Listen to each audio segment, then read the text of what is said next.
우리가 생각하는 경건, 여러분들이 생각하는 경건은 무엇입니까? 제 어렸을 적에 아주 그 인상적이었던 모습, 목사님의 제 어린 시절 자랐던 모교회의 목사님의 모습을 잊을 수가 없어요. 저는 이 목사님이 한 번도 뛰어다니는 것을 뵌 적이 없어요. 뭐 시골에 이렇게 그 자그마한 동네이기 때문에 거의 이 모습들을 우리가 이렇게 지켜볼 수 있잖아요. 말씀도 빠르게 하신 것을 들어본 적이 없어요. 말씀도 걸음도, 그리고 항상 성경책은 이렇게 옆구리에다 끼시고 천천히 뭐 어떤 일이 있어도 뭐 이렇게 막 급하고 분주하고 이런 모습을 뵌 적이 없어요. 매우 인상적이었어요. 고도의 훈련을 하시지 않으면 나올 수 없는 그런 모습이죠. 우리는 뭐 얼마나 바쁩니까? 여기서 지금 우리 교회에서 나가서 사택까지의 거리 한 200m 될까요? 300m도 안 되는 거리인데 앞에 나가가지고 횡단보도까지 한 50m 되는 거리인데도 교회에서 나가서 횡단보도 건너서 사택으로 가려고 할 때도 이제 바쁠 때는 막 뛰어가잖아요. 그 목사님이 지금 생존해 계시면 여전히 빨간불이 파란불로 바뀌어도 절대로 달려가시지 않으실 그만큼의 여유로운 그러한 모습이셨어요. 눈도 동그라시고 제가 지금 아주 어렸을 때인데 그 모습이 선연하게 이렇게 비춰져요. 아주 엄하신 그런 모습이셨어요. 그러면서도 동시에 인자한 모습이셨어요. 아주 묘하게 엄하신데도 인자한 모습이 있으시고 어린 저희에게도 말을 함부로 하지 않으셨던 그런 분이세요. 매우 경건해 보이는, 외적으로 매우 경건해 보이는 그런 모습이세요. 그리고 실제로 또 무엇인가 숙련되고 훈련되고 그런 것이 아니면 그런 행동이 나올 수 없는 모습이다라고 생각을 합니다. 자, 우리는 일반적으로 경건하면 제가 지금 한 이해를 말씀드렸습니다마는 어떤 그러한 형태를 보고 경건이라고 이렇게 생각을 해요. 그리고 그것에 대해서 또 제가 그렇다고 우리 그 어린 시절 좋은 모습을 비춰주셨던 목사님에 대하여 경건하지 않다라고 하는 것을 이야기하려는 게 아니에요.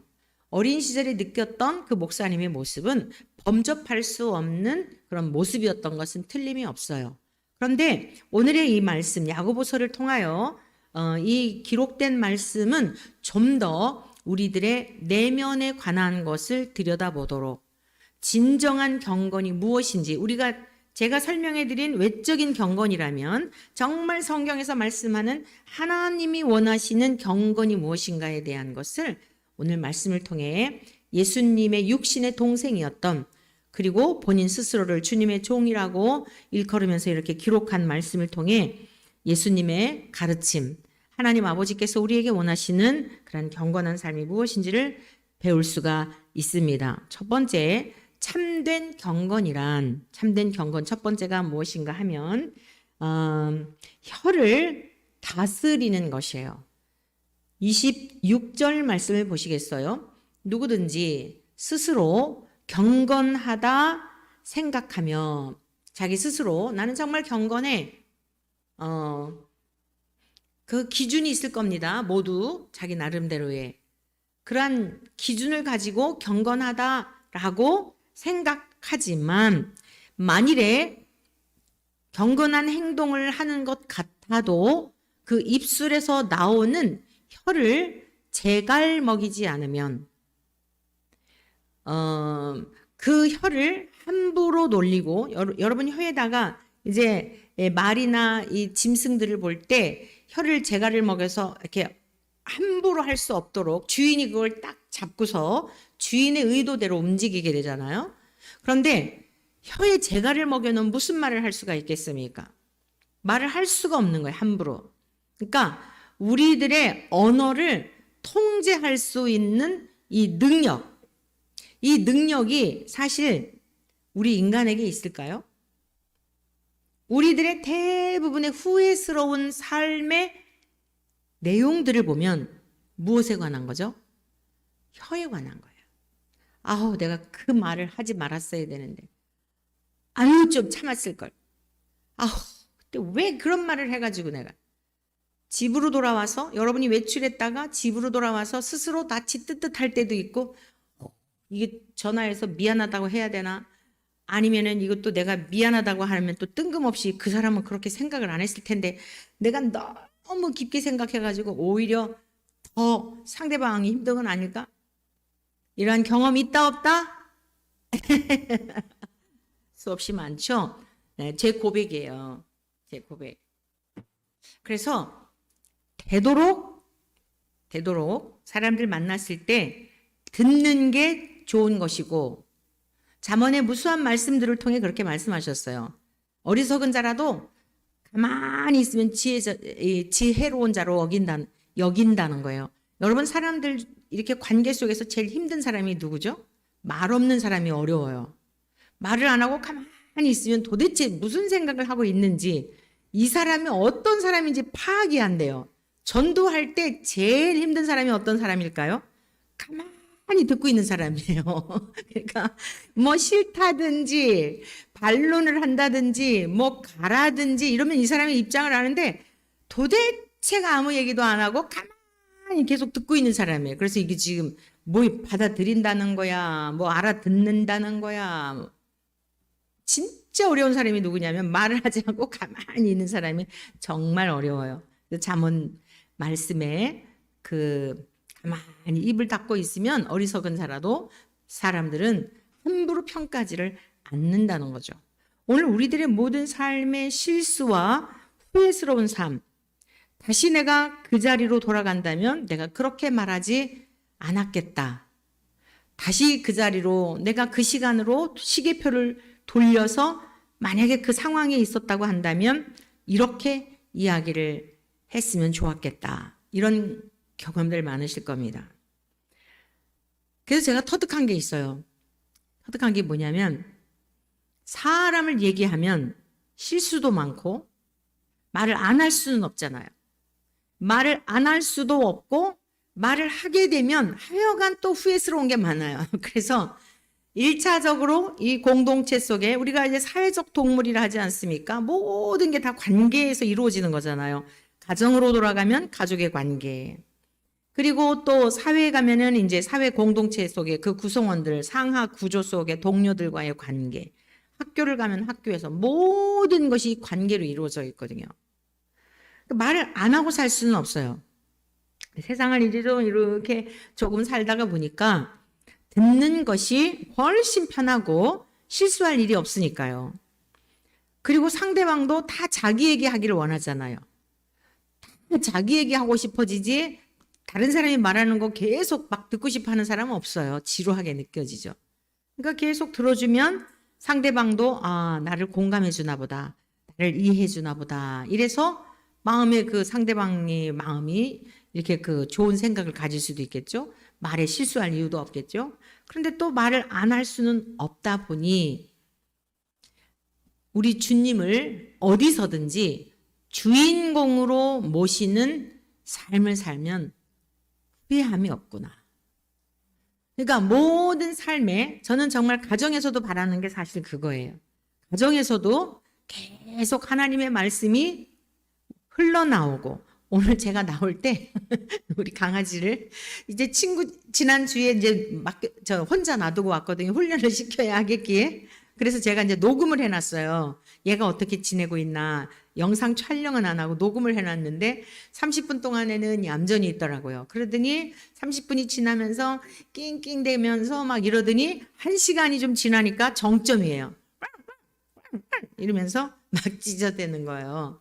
그러다가 2시간쯤 지나니까 지쳤는지 좀 그러더라고요. 그래서 오늘은 어떻게 하나. 이제 그래가지고 TV 틀어놓고 소리는 줄이고 시편 제가 낭독한 거 있잖아요. 그 시편이 거의 5시간가량 되는 거기 때문에 그걸 계속 틀어놓고 왔어요.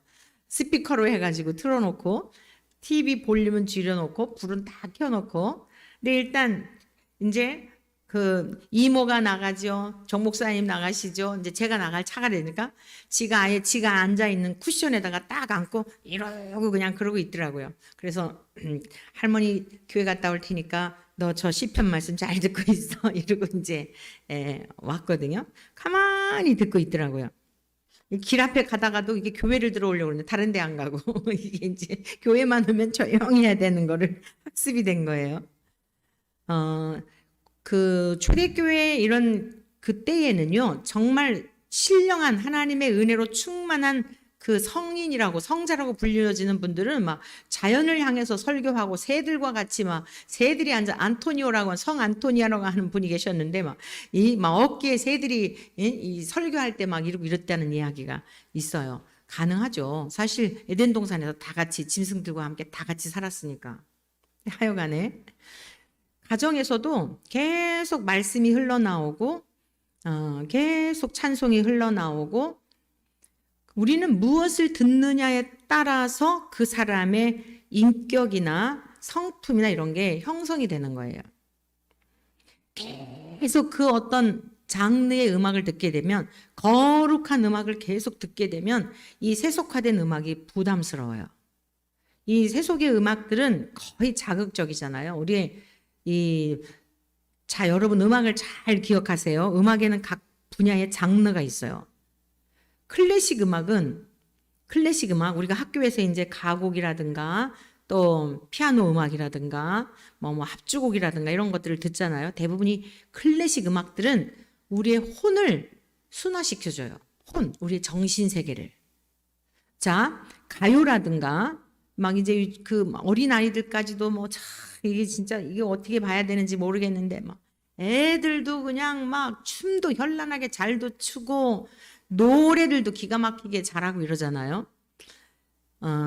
여러 가지를 좀 생각해 보게 돼요. 그런데 이 가요는 우리의 육체를 자극을 해요. 우리의 정신의 세계도 자극할 뿐만 아니라 여러분 예를 들어서 이렇게 어디 여행을 가는데 아주 젊은 날에 다 추억들이 있잖아요. 여러분들에게 우리의 삶이라고 하는 건 전부 추억과 어우러져 있거든요. 근데 여러분들이 막 마음이 힘들고 어려울 때 또 뭐 누구를 사랑했는데 헤어졌을 때 그럴 때 들었던 음악들이 있어요. 그 음악이 들어오면 여러분이 무슨 생각을 하죠? 그 과거의 추억으로 회상이 그 추억의 그 순간으로 가는 거예요. 여행하는 거예요. 그러면서 기분이 어떻죠? 좋은 기분이라기보다 묘한 기분에 사로잡히잖아요. 그런데 찬송은요, 우리의 영혼을 맑게 하고 순화시키고 우리의 영혼을 깨끗게 해요. 예를 들어 회개 찬송, 전부여 의지없어서 주 앞에 갑니다. 처량해 보이잖아요. 그런데 처량해 보이는 그 선율과 가사가 그런데도 불구하고 이것은 처량하다, 좀 뭐했다, 가요를 들을 때 이렇게 묘했던 감정하고는 전혀 달라요. 회개하게 되고 주님 앞에 내 모습을 보게 되고 눈물이 나더라도 가요를 들을 때 눈물하고 달라요. 그래서 우리가 무엇을 듣느냐가 그렇게 중요한 거예요. 그러니까 항상 집에서 가요가 흘러나왔던 집안에 자랐던 자녀들은 그게 익숙해져 가지고 그 음악을 듣게 돼 있어요. 몰라, 전혀 감각이 없이 그냥 자동으로 듣는 거예요. 어렸을 때부터 성가곡을 듣고 찬양을 듣고 한 그러한 사람들은 그 음악이 익숙해져 있기 때문에 그 음악에 젖어 사는 거예요. 우리가 무엇을 듣고 무엇을 보고 자라느냐가 그렇게 중요한 것이에요. 그리고 그것이 입으로 나오게 돼 있어요. 우리가 들은 것, 우리가 생각한 것, 내게 가치관이 형성된 것이 언어로 나오게 돼 있어요. 하나님의 가정에서 예배를 드리고 어렸을 때부터 하나님의 말씀과 교양과 훈계로 말을 함부로 하면 안 된다 이런 분들은, 이렇게 자란 자녀들은 말을 할 때도 항상 무엇인가가 생각하는 게 있는 거예요. 하나님을 생각하는 거예요. 이 말을 할 때 하나님이 들으신다라는 생각을 하는 거예요. 그게 스며들어서 젖어 있는 거예요. 뭐 막 무슨 내가 하나님 믿는다고 나가서 막 이러지 않아도 이 의식 구조 자체가 하나님에 대한 인식으로 스며들어 있어서, 이슬비에 옷 젖는다는 이야기 아시죠? 스며들어 있어서 늘 생각 속에 삶 속에 하나님을 인식하게 되어 있는 거예요. 그러니까 곁길로 이렇게 갈 수가 없는 거예요. 갔다가도 두려워서 오게 되어 있는 거예요.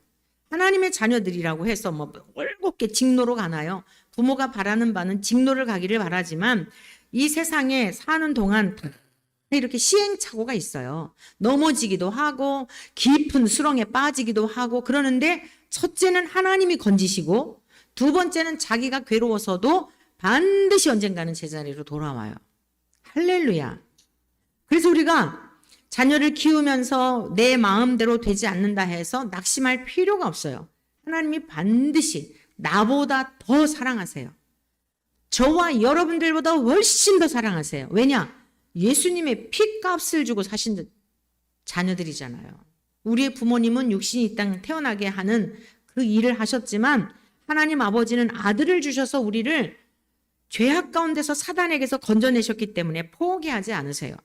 그래서 우리가 참된 경건이라고 하는 것은 깔끔하게 입고 머리를 막 올백으로 막 이렇게 하고 막 그러한 모습도 좋으나 어느 상황이 되고 환경이 됐을 때 성질을 팍 내가지고 막 악담을 퍼붓고 저주를 퍼붓고 한다면 아무 소용없는 경건인 거예요.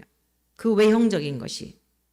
그래서 우리가 언어를 통제하는 것은 인간의 힘으로는 절대 안 된다. 그러니까 이 지금 야고보가 왜 이렇게 언어에 대한 것 뒷부분을 이제 가다 보면은 말에 실수가 없는 자가 온전한 자다라고 말씀하고 있어요. 성내는 것은 하나님의 의를 이루지 못한다. 발끈발끈하는 성격. 저도 그랬어요. 막 분이 많고 화도 많고 이 집안 내력 자체가 다혈질이에요. 막 불의를 보면 못 참아요. 우리 오라버니들 세 분 다 그러시고 아버지로부터 하여간 불법한 일, 불의한 거 이거 못 참아요. 그런데 이러한 것들을 우리의 기본적으로 태어난 성향이 있지만 나는 원래 그런 집안에 태어났어. DNA가 그래. 라고 한다면 복음은 무슨 의미가 있죠?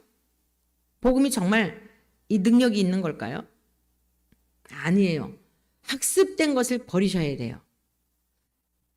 사춘기, 갱년기 뭐 이런 거 있잖아요. 여러분 어떠세요? 사춘기를 요즘 애들 보면 막 미리 자기들이 그래. 나 지금 사춘기니까 건드리지 마라. 사춘기보다 더 무서운 게 갱년기래나요.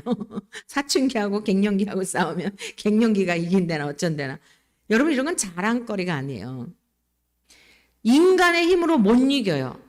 신체의 변화가 생기는 건데 어떻게 그 호르몬 관계에 관한 이런 것들인데 어떻게 그럴 수 있겠어요. 그러나 하나님이 그러면 너희들은 갱년기 때 막 화를 내도 되고 우울감에 빠지고 우울증 약 안 먹으면 잠을 못 자고 하나님이 그렇게 만드셨을까요? 하나님 원래 그렇게 만드신 게 아니에요. 자꾸 인문학들이 들어오면서 인본주의가 막 팽배해졌어요. 그러다 보니까 사람 중심한 너희는 사춘기 때니까 막 엄마들도 막 이래야 되고 해야 할 말도 하지 마. 건드리지 마. 건드리지 마. 요즘은 뭐 또 여러 가지 얘기들이 많더라고요. 중2 아이들이 또 그렇게 중을 또 중2를 못 감당한다네. 여러분 이런 건 다 학습된 거예요. 하나님이 우리 안에 계셔서 지금 우리 예수님 30년 동안 사생애는 전혀 없다 그랬죠. 성경에 기록이 없어요. 사생애. 누가복음 2장에 보면 우리 어린 시절 예수님께서 하나님과 사람에게 키가 자라고 지혜가 자랄수록이 사랑스러워 가시더라 라고 하는 부분하고 12살 되셨을 때에 예루살렘에 유월절을 지키러 갔다가 하룻길을 갔다가 예수님을 잃어버리죠. 그래갖고 마리아하고 요셉이 3일 동안 찾는 내용 이런 정도 할례 받으신 이런 내용 정도밖에는 성경에 사복음서에 기록되어 있지 않아요. 예수님이 어린 시절부터 우리 예수님께서 30년 동안의 사생애를 사실 때 어떠했는지를 엿볼 수 있는 게 야고보예요.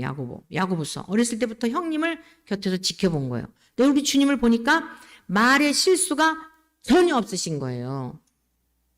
그래서 우리의 힘으로는 안 되기 때문에 성내는 것은 9가지 참았다가 한 번 성내잖아요. 다 뒤집어 엎는 거예요.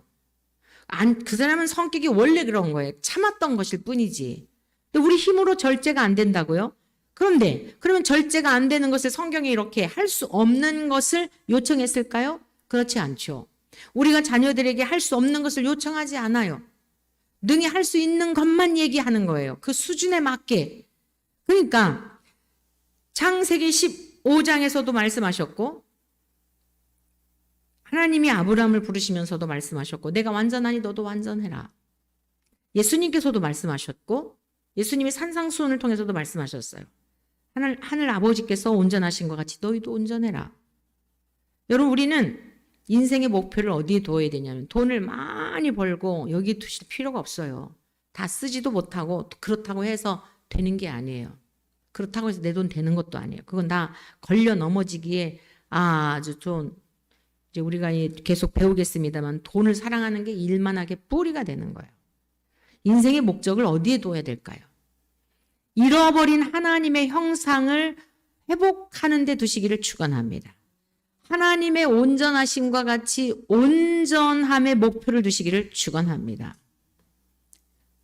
그렇게 한번 목적을 가져보세요. 그러면 삶이 즐거워요. 이게 제한되어 있는 거는 딱 이 한계가 있잖아요. 근데 우리 예수님의 온전하심과 같이 온전한 목적을 두고 내가 10번 실수를 했는데 성령님이 나를 통제해 주시고 인도해 주심을 따라서 8번으로 줄었네? 그것도 자라가는 거예요. 갑자기 예수님처럼 되지 않아요. 내가 10번씩 발끈발끈 했는데 9번으로 줄었네. 이 상황이 됐는데 내가 성질이 안 나네. 성질이 안 나야 돼요. 성질이 나는 건 이미 힘든 거예요. 막 부글부글 병이 생기는 거예요. 근데 과거에는 이런 상황만 되면 너무 힘들고 막 잠이 안 오고 막 눈에서 레이저가 막 그냥 나가고 이랬는데 이상하게 전혀 그런 마음이 안 생겨.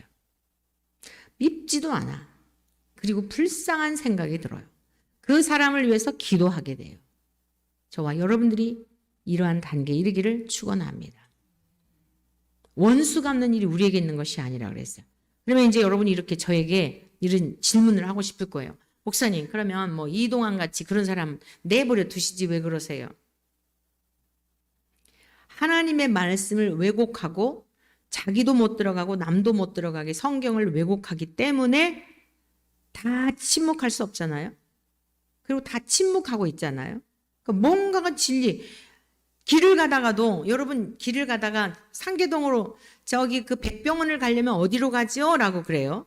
백병원 저쪽 을지병원 있는 데서 어떤 지나가는 행인이 여러분에게 묻는 거예요. 두 분이 얘기를 하는데 그분이 얘기를 하면서 저기 백병원으로 가려면 어디로 가야 되죠? 그랬어요. A라는 사람이 B라는 사람에게. 그랬더니 B라는 사람이 공릉동 쪽으로 가르쳐 주는 거예요. 근데 여러분들이 그 옆에 지나가다가 여러분은 시행인이에요. 지나가다 그 소리를 들은 거예요. 여러분들은 백병원 앞에 살아요. 1단지에 살아요. 지금 정반대로 가르쳐 주고 있단 말이에요. 여러분이 그냥 스쳐 지나오시겠습니까? 그분이 지금 엉뚱한 대로 반대로 등지고서 공릉동으로 가려고 하는데 여러분들이 오지랖, 이건 오지랖이야. 내버려 둬야 돼. 이러고 그냥 가는 길 가시겠습니까? 그럼 여러분들은 나쁜 사람들이에요. 오지랖이라는 얘기를 듣든지 말든지 뭐 당신한테 물어본 게 아닌데 왜 그래? 이럴지라도 여러분의 양심이 아니에요. 제가 그 백병원 앞에 살아요. 저를 따라오세요. 이렇게 하는 게 당연한 거 아니에요? 세상에 길을 안내하는 일도 그런데 저 하나님이 우리를 창조하셨고 저 영원한 나라를 하나님이 주시려고 예수님이 이 땅에 오셨습니다. 모두를 사랑하시는 것은 맞습니다. 그러나 하나님은 사랑이시지만 공의이십니다. 잘못한 것에 대해서는 반드시 심판하십니다. 하나님은 사람을 남자와 여자로 창조하셨습니다. 남자와 여자가 결혼을 하여서 생육하고 번성하라고 말씀하셨습니다. 남자가 여자와 그 사랑하는 것처럼 남자와 남자끼리 부끄러운 일을 하는 것은 하나님 앞에 가증한 일이라고 하였습니다. 여러분 이게 성경의 가르침이거든요. 목사로서 그러면 훨씬 더 인생에 그래도 20년 이상을 더 산 선배로서 이게 잘못된 길로 가르치고 있다고 한다면 아니다. 바로 가르쳐라. 이것은 진리는 이렇게 말씀하고 있다라고 말해야 되는 거 아닐까요? 그래서 주님께서도 말씀하셨고 바울 사도들 믿음의 선진들을 통해서도 말씀하셨듯이 잘못된 길을 가는 그들에게 권면해 주어서 진리를 말씀해 주어서 돌이키게 하면 그 형제들의 영혼을 얻는 것이라 그랬어요. 목회자는 마땅히 해야 할 일인 거예요. 다른 것은 몰라도 진리를 왜곡하여서 다른 사람들의 영혼을 미혹하게 될 때에는 그 입술을 금하면 안 되는 거죠. 이러한 관점에서 이제 그러한 일을 하는 것이고, 대부분의 우리들의 관계에서는 쓸데없는 말, 정죄하고 다른 사람들의 어떤 허물에 대해서 나는 보지 못하고, 그게 대부분 윤리적인 거잖아요. 너는 말을 왜 그렇게 했어? 따지고 보면 별것도 아니에요. 이래서 진짜 해야 할 말을 하지 못하는 이러한 지경에 이르러서 신앙생활에 기도도 잘 안 나오고 또 비난을 받게 되고 다투고 나니까 또 찝찝하고 이러지 않습니까? 자, 참된 경건이란 무엇이냐? 우리의 혀를 다스려야 돼요. 우리의 힘으로 안 되기 때문에 성령님을 보내주셨어요. 우리 안에 내주하시는 진리의 성령님을, 하나님의 말씀을 늘 묵상하는 훈련을 하시기를 축복합니다. 늘 하나님을 묵상하고 기도하는 훈련을 하세요. 제가 여러분들에게 말씀 여러 번 드린 기억이 나는데, 앞으로의 이 마지막 시대를 살아가면서 영성, 우리들이 하나님의 형상을 닮아 그 형상이 잃어버렸고 깨졌거든요. 이 형상을 다시 회복하는 좋은 방법 중에 하나가 무엇이냐면 늘 영으로 기도하는 훈련을 하시는 거예요. 수십 년 동안 제가 이 길을 가면서 그런 훈련을 하게 된 이유가 있어요. 첫째는 제가 여성 목회자이다 보니 남성 목사님들에 비해서 전문성이 떨어질 것 같았어요. 성경을 읽는 일, 목사님들은 그 일만 하면 되잖아요. 저는 여성의 특성상 살림도 해야 되고 자녀 양육을 해야 되고 여러 가지 짐들이 다 있는 거예요. 옛날에서부터. 교회 행정적인 것까지, 옆에 돌아가신 목사님이 계셔도 그런 것까지 다 했어요. 지나놓고 보니까 하나님 훈련의 시간이셨던 거예요. 돌아가시고 나서는 그 짐들이 더 많아졌죠. 담임 목사로서 또 한참 자라나는 아이들에게 제대로 다 해주지는 못하지만 그래도 엄마로서 있어야 될 자리가 있잖아요. 그 자녀 양육에 대한 거 신방해야 하고, 가만히 앉아서 진드간이 앉아가지고 성경 보고 할 이런 여러 가지 면에서 이 남성 목사님들과의 이 전문성이 게임이 안 되겠더라고요. 그래서 이제 앉아서 두 번째 이유는 무엇이었냐면은 앉아서 기도를 했어요. 제가 제일 이 강단에 무릎 꿇고 앉아서 기도한 시간이, 떠나지 않고 한 자리에 앉아서 기도한 시간이 7시간, 8시간을 있었던 것 같아요. 이 강단에서. 그런데 자, 7, 8시간을 무릎 꿇고 앉아서 기도한다 하더라도 맑은 영으로 기도하게 되나요? 졸다가 또 이렇게 혼미한 상태에서 또 이렇게 또 화들짝 놀래가지고 졸다가 깜짝 놀라서, 여러분 그 기도가 집중해서 할 수가 있겠어요? 자, 한 7, 8시간, 시간상으로는 아침부터 와서 거의 어두울 때까지 그렇게 기도를 드렸는데 자리에서 일어나서 나가는 마음은 허전한 거예요. 주님 앞에 깊은 기도를 드리지 못하고 무엇인가가 이렇게 목마른 거예요. 그게 의를 위한 목마름이겠죠. 주님만을 묵상하겠다고 앉아 있는데도 긴 시간, 나름대로 긴 시간인 것 같은데도 채워지지 않는 그러한 마음을 느끼게 되었어요. 그래서 이러한 어떤 주어진 환경에서 어떻게 극복할 수 있을까? 늘 기도하는 훈련을 하는 거예요. 설거지를 하면서도, 입을 다물고 있으면서도 충분히 기도가 가능해요. 사람하고 얘기할 때도, 공부할 때도, 공부하면서도 얼마든지 기도가 가능한 거예요. 하나님, 좋은 것만 저의 것이 되게 해주세요. 분별해서 듣게 해주세요. 나의 영혼을 좀먹고 죽이는 것들을 흡수하지 않게 해주세요. 얼마든지 기도가 가능한 거예요. 입 다물고 있지만 강의 시간에.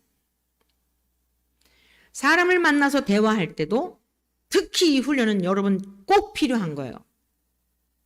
여러분의 부부지간에 믿는 분이 계시고 안 믿는 분은 대화가 안 돼서 답답하잖아요. 그때 육적으로 대화를 하게 되면, 육적인 반응을 하게 되면 백발백중 마음 상하고 나중에는 싸우게 돼요. 남편하고 이 얘기할 때도 영으로 기도하는 거예요. 답답한 이야기를 하더라도 당연히 남편들은 답답한 얘기죠. 잘 먹고 잘 사는 거, 어떻게 하면 돈 버는 거, 여러분들에게 요구하는 것도 다 세상적인 그런 거잖아요. 그럼 여러분은 깝깝하잖아요. 여러분 원하는 게 뭐죠? 남편들이 교회에 나와서 함께 신앙생활하고 함께 영적으로 대화가 되고 이러기를 원하잖아요. 근데 방향 자체가 달라요. 근데 그걸 어떻게 맞추냐고요. 그걸 육적으로 대항하다 보면은 싸우게 되고 결국에는 서로 상처를 받아요. 너 교회 다니는 게 그러냐? 이러고 또 그러면 더 부양이 나죠. 말려드실 필요가 없어요. 영으로 기도하는 거예요. 영으로 계속 눈을 바라보면서 기도하고, 하나님, 남편이 얘기할 때, 막 얘기할 때, 하나님, 저의 영혼을 불쌍히 여겨주세요. 하나님을 알지 못해서 저렇게 세상의 것만을 바라보고 전 지금 너무 답답하거든요. 주님, 혈기 나지 않게 해주세요. 제 혈기를 죽여주세요. 그러면서 기도하면서 듣는 거예요. 충분히 가능해요. 그러면 여러분의 혈기를 죽일 수 있는 힘을 주시고 해야 할 말을 하게 하시고, 그렇게 기도하는 중에 하는 말들은 힘이 있어요. 여러분의 혈기가 아니니까. 그러면 여러분들이 같이 사는 남편이 옛날에는 이 마누라가 이러질 않았는데 이쯤 하면은 성질이 발끈발끈 나가지고 그냥 막 이랬는데 웬일이야? 부드러워졌네. 싸나운 마누라였는데 달라졌네. 느끼게 되는 거예요. 여러분, 존경심이라고 하는 것은 뭐 나를 알아줘 이런 데서 나오는 게 아니에요.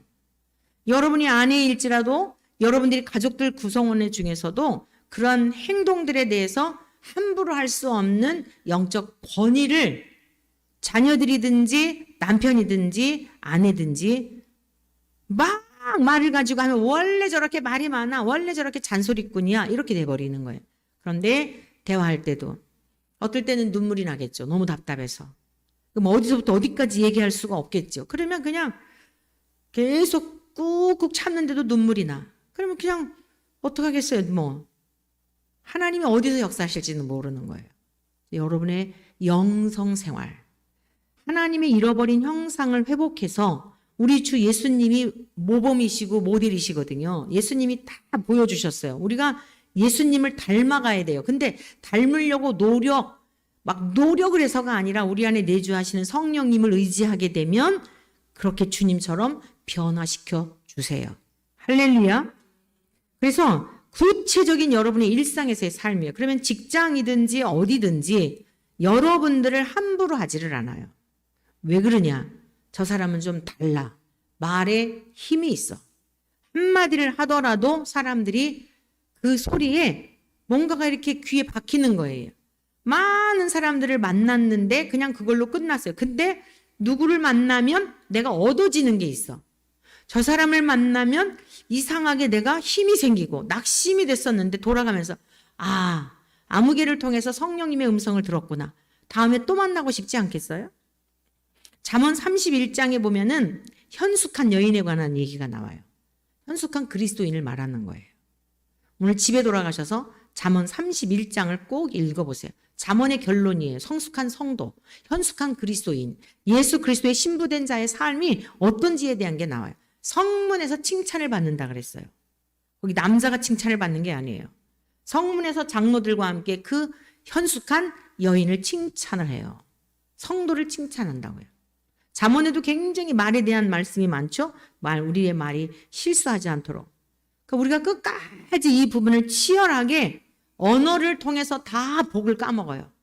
그리고 업신여김을 받아요. 몇 번 얘기를 했는데 저 사람의 언어가 참 저급하다. 저 사람의 언어는 같이 섞으면 내가 그러겠다면은 말수가 적어지게 돼 있어요. 그러면 그 관계도 저 사람을 만나서 뭐 피곤하고 맨날 막 남의 얘기하고 막 만나고 난 피곤하네. 여러분 그런 친구 사귀고 싶나요? 점점 주변에 사람이 없게 돼요. 근데 하나님의 사람, 여러분의 말을 양약과 같아서 그 얘기를 하게 되면 어디 좀 와주세요. 우리 함께 하자. 뭐 하자. 왜? 그 사람이 있음으로 말미암아 그 자리가 빛이 나는 거예요. 그 사람이 빛이 아니라 그 속에 계신 주님의 영을 반사시키기 때문이에요. 자, 참된 경건이라고 하는 거, 우리의 혀를 제갈 먹이는 거, 쓸데없는 얘기들에 대한 거 하지 않도록 하는데 그 방법은 늘상 주님을 기억하면서 기도하는 시간을 가져라. 영으로 그럴 때 통제할 수 있는 능력을 주셔요. 그 다음에 두 번째는, 자, 같이 보시겠습니다. 26절부터 봅니다. 누구든지 스스로 경건하다 생각하며 자기 혀를 제갈 물리지 아니하고 자기 마음을 속이면 이 사람의 경건은 헛것이라 그랬어요. 그래서 언어에 대한 거 충분히 말씀드렸고, 27절. 하나님 아버지 앞에서 정결하고 더러움이 없는 경건은 그랬죠. 이제 구체적인 경건한 삶의 행위에 대한 걸 말씀하고 있어요. 그것이 뭐냐면 고아와 과부를 그 환난 중에 돌보는 자들이다라고 말씀하고 있습니다. 여기서 우리가 오해를 하시면 안 돼요. 이것을 윤리적이고 도덕적으로 이 성경을 해석하면 안 돼요. 자, 고아는 어떤 존재죠? 과부는 어떤 존재죠? 그리고 지금 이 당시에, 오늘 이 시대 말고 성경이 기록되었던 초대교회 당시에 그 1세기 때의 상황은 어땠을까요? 고아는 아무도 돌볼 자가 없는 버려진 생명을 말하는 거예요. 과부는요, 생활의 능력이 전혀 없어요. 그래서 여러분 지금 이 시대적 배경을 이해하라 그랬어요. 지금의 홀로 된 분들 능력 많아요, 오히려. 벌어가지고, 자기 즐기면서 이러고 사는 그 홀로 된 여인들 많잖아요. 오히려 그냥 이제는 자유를 즐기면서 살겠다고 막 이러고 살아가는 이런 여인들 많은데, 아, 그 사람들을 돌봐주라는 건가? 아니에요. 고아와 과부, 철저하게 도울 자가 없는 정말 불쌍한 그런 영혼들을 말하는 거예요. 이사야 선지자를 통하여 이스라엘 백성, 하나님을 떠난 이스라엘 백성들을 향하여 고아와 과부로 표현을 하셨어요. 하나님의 사랑을 그렇게 경험을 했음에도 불구하고 세상을 사랑하고 세상을 향해 나가는 우상을 숭배하는 이스라엘 백성들을 향하여 고아와 같고 과부와 같다. 또 하나님께서 이스라엘 백성을 향하여 나는 너희의 남편이다 이렇게 말씀하셨어요. 눈치채셨을까요? 고아와 과부, 육적인 죽은 다음에 남성과 여성 없습니다. 남자 여자 없어요. 근데 왜 콕 집어가지고 과부라 그랬을까? 고아라 그랬을까? 버려진 인생들, 도울림이 없는, 누구도 도울 자가 없는 이러한 상태에 놓여져 있는 영혼들을 말하는 거예요. 부부가 함께 살고 있는데도 불구하고 영적으로 전혀 아버지가 누구인지, 내 진짜 신랑이 누구인지를 모르는 사람들을 말하는 거예요. 육신의 부모님이 있음에도 불구하고, 부모 슬하에서 사랑을 받고 있음에도 불구하고 영적으로는 피폐해져서 마귀가 주는 생각에 졸졸졸 따라다니며 철저하게 강도 만난 이웃들을 말하는 거예요. 우리가 이 고아와 참된 경건에 대한 것을 문자적으로만 해석을 해서, 잘 기억하세요. 문자적으로만 해석해서 그랬어요. 고아도 돌봐야 돼요. 실제 버려진 아이들을 돌봐야죠. 할 수 있는 데까지. 정말 힘들고 어려운 분들을 도와야죠. 그러나 그 사람들만이 문제가 아니라 남편도 있고 심지어 막 재벌이고 권력도 있고 다 가졌는데도 영적으로는 고아와 같이 참담한 인생들이 얼마나 많은지 몰라요. 그 영혼들을 돌보는 자들이 참된 경건한 삶을 사는 자들이라고 말씀하고 있어요. 그 영혼을 불쌍히 여기고 긍휼히 여기고, 왜 그렇죠? 저와 여러분들도 하나님을 떠났을 때 고아였었단 말이에요. 우리 영원한 신랑이신 예수님의 사랑을 알지 못했을 때 남편을 떠난 과부였단 말이에요. 여러분의 남편이 있을지라도 영적으로는 그런 상태에 있었던 우리들이었단 말이에요. 그런데 우리가 그 하나님의 사랑을 알고 하나님께로 돌아와서 그 은혜의 날개 아래 거하게 되니까 육신적으로 과부일지라도, 육신적으로 가진 것이 없을지라도, 부모님이 안 계실지라도 그 은혜와 그 사랑에 젖어 살면 세상을 이기는, 이김은 이것이니 곧 너희의 믿음이니라. 여러분, 세상을 이기는 이김은 그리스도 안에서 하나님의 아들을 믿는 믿음인 줄로 믿습니다. 요한일서에서 말씀하고 있어요. 우리 한번 같이 하나님의 말씀을 찾아보시겠습니다.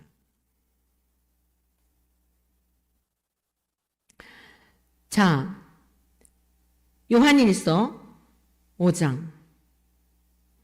요한일서 5장 4절부터 5절 제가 읽겠습니다. 무릇 하나님께로부터 난 자마다 세상을 이기느니라. 여러분, 성경에서 말씀하고 있는 세상은 죄를 말하는, 우리가 지금 살고 있는 이런 어떤 공간적 우주적 개념의 세상도 말하지만 이 세상 안에서 온갖 것들이 다 일어나고 있잖아요. 살인과 도적질과 강도와 사기치는 일과 얼마나 악한 것들이 많이 일어나고 있는 마치 쓰레기터와 같아요. 거대한 쓰레기장과 같아요. 우리 입에서 막 그 뱉어낸 것들, 근데 이제 다 치장하고 이러니까 멋있어 보고 그런 얘기를 하면 인본주의자들, 이런 사람들은 굉장히 불편해하죠. 그래서 사도 요한은 세상을 죄, 어둠, 마귀 이러한 것을 이렇게 은유적으로 표현을 했어요. 하나님께로부터 난 자마다 죄를 이긴다는 거예요. 죄의 아비인 마귀를 이긴다는 거예요. 마귀가 주는 생각을 이긴다는 거예요. 할렐루야. 세상을 이기는 승리는 이것이니, 뭐라고요? 세상을 이기는 승리는 이것이니 우리의 믿음이니라. 그 믿음의 주체가 누구시죠? 우리가 아니에요, 사실은. 우리가 믿는 것 같지만 믿음의 대상인 그 다음 절 5절에 예수께서 하나님의 아들이심을 믿는 자가 아니면 세상을 이기는 자가 누구냐? 예수께서 하나님의 아들이심을 믿도록 하신 하나님의 은혜로 믿어지는 거예요. 믿습니까? 그래서 믿음도 선물이에요. 하나님이 아들을 보내주셨고 아들이 우리의 구원자이심을 믿을 수 있도록 성령님도 보내주셨고 성령으로 인쳐주셔서 누가 뭐라고 해도 그 믿음을 가지고 세상을 이긴다, 이 말씀입니다. 세상은, 마귀는 우리를 참소하거든요. 세상을 이긴다는 구체적인 이야기예요. 야, 네가 그래가지고 무슨 집 사냐, 네가 무슨 그래갖고 목 사냐, 야야야 이러고 자꾸 참소해요. 마귀는 뭘 통해서요? 생각을 통해서. 그 생각을 이기지 못하면 우울해지는 거예요. 그런데 그래 어떠냐, 그래 어쩌랴, 내가 봐도 시원치 않아, 내가 봐도 진짜 형편없어, 구원받을 자격은 손톱만큼도 없다. 그럼에도 불구하고 나를 이렇게 한결같이 사랑하시니 내가 어찌 그 사랑을 더 이상 부인하랴. 여러분, 이 믿음으로 이긴다, 이 뜻이에요. 할렐루야. 우리가 무슨 착하고 뭐 무슨 의롭고 죄가 없고 깨끗하게 살아와서 순백색이어서 그 이기는 게 아니에요. 마귀는 계속 공격한다고요. 에휴, 니까짓게 네가 무슨 그래가지고 천국 갈 줄 알아? 야야야, 너 이런 삶을 살아왔잖아. 이러고서는 계속 생각을 통하여 우리를 자신감을 잃게 하고 우리를 걸려 넘어지게 하려 한다, 이 말씀입니다. 그런데 세상을 이기는 이김은 이것이니 우리의 믿음인데, 하나님의 아들 예수 그리스도를 믿는 믿음이 원수마귀가 꼼짝 못하는 거예요. 저와 여러분들 무서워서 도망가는 게 아니고 예수 그리스도의 십자가의 그 은혜, 구속의 은혜, 그리를 우리를 철저히 사랑해 주신 그 은혜 때문에 깨갱하고 도망가서 그 자리에 평강이 임하고 기쁨이 임하고 승리를 주신 주님이 내 안에 계신 확증을 오히려 갖게 되는 거예요. 그러니까 믿음이 더 돈독해지는 겁니다. 여러분, 시험을 이길 때마다, 마귀가 우리를 괴롭힐 때마다 한 텀 한 텀 이겨나가는 게 대나무처럼 더 견고해지고 자라가는 거예요. 계속 자라가시기를 축원합니다. 다시 본문으로 돌아와서 세 번째는 뭐냐면 고아와 과부, 그러니까 사방을 둘러봐도 도울 자가 없는, 문자적으로만 생각하지 말라고 말씀드렸습니다. 구원받아야 될 영혼들, 하나님의 사랑을 떠난 자들, 이러한 자들을 돌보는 게 이게 경건이란 말이에요. 그 다음에 세 번째는 뭐냐면 새 속에 물들지 않는 거예요. 이 새 속에 물드는 거, 새 속은 뭐죠? 자꾸 땅에서 잘 살고 잘 먹고 뭐 갖고 이런 것을 좋아하는 거예요.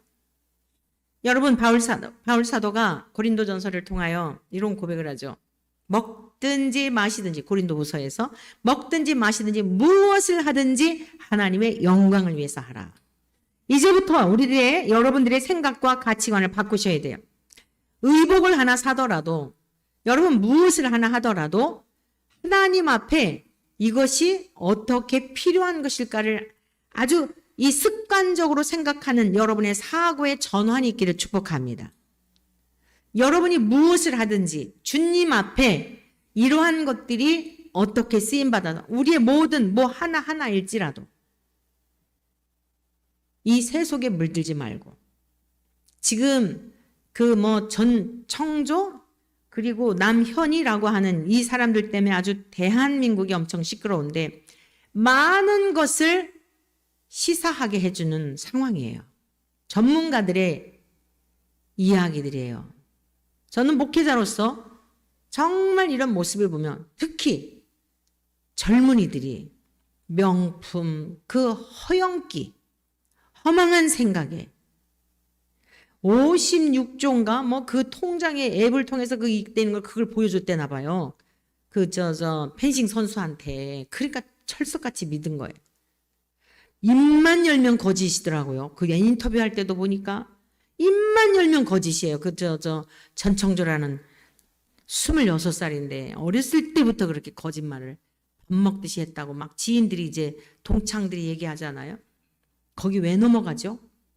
근데 왜 그렇게 넘어가죠? 뭐 그 배우지 못해서 넘어가는 게 아니래요. 다 그 허영기 때문에. 사랑하는 성도 여러분, 그냥 오늘 하나님이 가장 기뻐하시는 삶이 뭐냐면 하나님과 동행하는 삶이에요.